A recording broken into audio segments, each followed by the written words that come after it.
वज़ीर आज़म मियां मोहम्मद शहबाज शरीफ की ज़ेर सदारत शाम की मौजूदा सूरत हाल के पेश नज़र पाकिस्तानियों के इनखला के हवाले से इजलास हुआ है। इसी हवाले से मज़ीद बात कर लेते हैं नुमाइंदा खुसूसी मतीन हैदर साहब से। जी मतीन साहब, क्या अहम गुफ्तगू हुई इजलास में? जी बिल्कुल। देखिए, सरकारी एलामिया के मुताबिक वज़ीर आज़म शहबाज शरीफ की ज़ेर सदारत शाम की मौजूदा बहरानी सूरत हाल के पेश नज़र पाकिस्तानियों के इंखला के हवाले से अहम इजलास हुए। वज़ीर आज़म की शाम से वतन वापसी के ख्वाहां पाकिस्तानियों के बजरिया हमसाया ममालिक जल्द अज जल्द महफूज इनखला के लिए लाएअमल तश्कील देने की हिदायत। शाम में मुकीम पाकिस्तानियों के महफूज इनखला के लिए फौरी इकदाम किए जाएं, वज़ीर आज़म की हिदायत।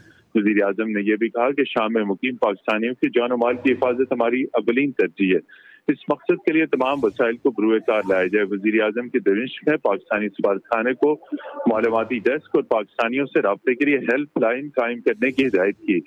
दफ्तर खारजा के आला हुकाम ने शाम की सूरत हाल पर इजलास को ब्रीफिंग दी और बताया कि अब तक तमाम पाकिस्तानी वहाँ पर खैरियत से हैं। जी मतीन साहब, बहुत शुक्रिया डिटेल्स के लिए।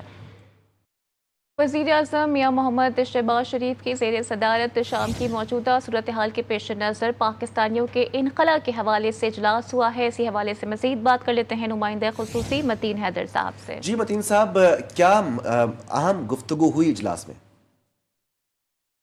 जी बिल्कुल। देखिए, सरकारी एलामिया के मुताबिक वज़ीर आज़म शहबाज शरीफ की ज़ेर सदारत शाम की मौजूदा बहरानी सूरत हाल के पेश नज़र पाकिस्तानियों के इंखला के हवाले से अहम इजलास हुए। वज़ीर आज़म की शाम से वतन वापसी के ख्वाहां पाकिस्तानियों के बजरिया हमसाया ममालिक जल्द अज जल्द महफूज इनखला के लिए लाएअमल तश्कील देने की हिदायत। शाम में मुकीम पाकिस्तानियों के महफूज इनखला के लिए फौरी इकदाम किए जाएं, वज़ीर आज़म की हिदायत। वज़ीर आज़म ने यह भी कहा कि शाम में मुकीम पाकिस्तानियों की जान और माल की हिफाजत हमारी अवलीन तरजीह है। इस मकसद के लिए तमाम वसाइल को बरूए कार लाया जाए। वज़ीर आज़म की दमिश्क में पाकिस्तानी सफारतखाने को मालूमाती डेस्क और पाकिस्तानियों से राब्ते के लिए हेल्प लाइन कायम करने की हिदायत की। दफ्तर खारजा के आला हुकाम ने शाम की सूरत हाल पर इजलास को ब्रीफिंग दी और बताया कि अब तक तमाम पाकिस्तानी वहाँ पर खैरियत से हैं। जी मतीन साहब, बहुत शुक्रिया डिटेल्स के लिए।